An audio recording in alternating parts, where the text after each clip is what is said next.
کہتے ہیں جب حضرت موسیٰ علیہ السلام ان کی ماں کے پیٹ میں آئے تو حمل کی عام نشانیاں ظاہر ہی نہ ہوئیں۔ اللہ کی حکمت دیکھیے، کسی کو بھی پتہ نہ چلا۔ یہی وجہ تھی کہ ان پر کوئی دائی بھی مقرر نہ ہوئی۔ جب حضرت موسیٰ پیدا ہوئے تو ان کی ماں کا دل کانپ رہا تھا، مگر اللہ نے انہیں صبر اور ہمت دی۔ انہوں نے ایک تابوت تیار کروایا، حضرت موسیٰ کو دودھ پلایا، آنکھوں میں سرما لگایا اور ملائم کپڑے بچھا کر انہیں اس تابوت میں رکھ دیا۔ آپ یہ واقعہ پورا سنیں اور ہمارے ایسے واقعوں کے لیے ہمارے چینل کو سبسکرائب ضرور کریں۔ آئیے واقعہ شروع کرتے ہیں۔ انہوں نے ایک تابوت تیار کروایا، حضرت موسیٰ کو دودھ پلایا، آنکھوں میں سرما لگایا اور ملائم کپڑے بچھا کر انہیں اس تابوت میں رکھ دیا۔ پھر تابوت کی دراروں کو مضبوط کر کے اسے نیل ندی کی لہروں میں چھوڑ دیا۔ ادھر فرعون کی بیٹی داغ کی بیماری میں مبتلا تھی۔ حکیم اور ڈاکٹر تھک چکے تھے۔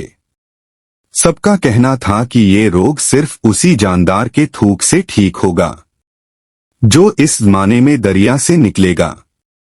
اب دیکھیے اللہ کی تدبیر کیسی بنی۔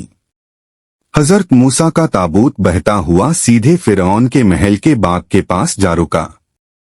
جب لوگوں نے اسے نکالا اور کھولا تو سامنے ایک نورانی چہرہ چمک رہا تھا، ایک حسین بچہ جو اپنا انگوٹھا چوس رہا تھا۔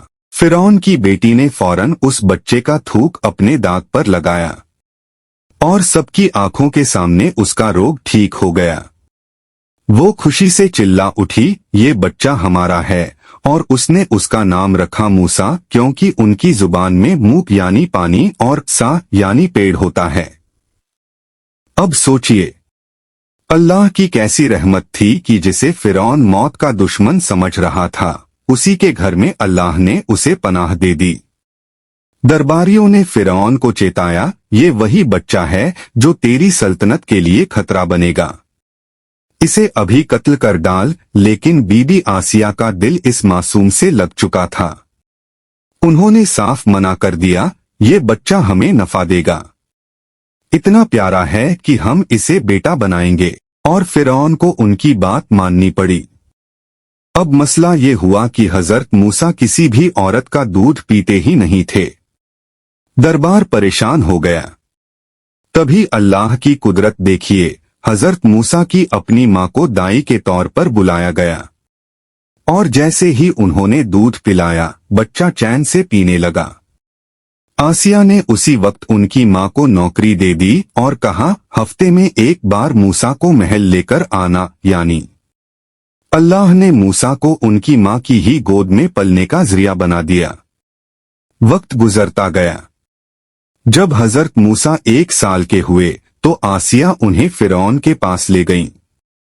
فرعون نے انہیں گود میں لیا، مگر اسی وقت بچے نے اس کی داڑھی پکڑ کر زور سے کھینچی اور ہنس پڑا۔ فرعون غصے سے لال ہو گیا اور قتل کا حکم دے دیا۔ بی بی آسیہ نے فوراً کہا، بچہ ہے، اس کی حرکت کو عقل کے ترازو پر مت تولو، اگر شک ہے تو آزما کر دیکھ لو۔ پریکشا ہوئی، 2 تھال رکھے گئے، ایک میں یاقوت جواہرات، دوسرے میں انگارے۔ حضرت موسیٰ کا دل تو یاقوت کی طرف گیا، لیکن جبریل علیہ السلام نے ان کا ہاتھ انگاروں کی طرف موڑ دیا۔ انہوں نے انگارہ اٹھا کر منہ میں ڈال لیا۔ ان کی زبان جل گئی اور ہلکی سی گرہ پڑ گئی۔ فرعون کا شک مٹ گیا اور وہ سکون سے بیٹھ گیا۔ اس کے بعد حضرت موسیٰ محل ہی میں پلے بڑھے۔ جب وہ جوان ہوئے تو آسیہ نے ان کی تربیت شروع کر دی۔ ان کے خدمتگار 400 غلام تھے جو شاندار لباس، تاج اور گلے میں ہار پہنے رہتے۔ جب وہ شاہی شان کے ساتھ محل سے نکلتے تو لوگ انہیں فرعون کا بیٹا سمجھتے، لیکن اصل میں وہ اللہ کے نبی تھے۔ اور اللہ کی تدبیر دیکھیے، جسے فرعون اپنے گھر پناہ دے رہا تھا وہی آگے چل کر اس کے خلاف اٹھ کھڑا ہوگا۔ اس سے آگے کا واقعہ آپ ہماری آنے والی ویڈیو میں سن سکتے ہیں۔ اگر آپ کو حضرت موسیٰ کا یہ قصہ دل کو چھو گیا تو اور بھی ایسے اسلامی واقعے سننے کے لیے ابھی چینل کو سبسکرائب کر لیجئے.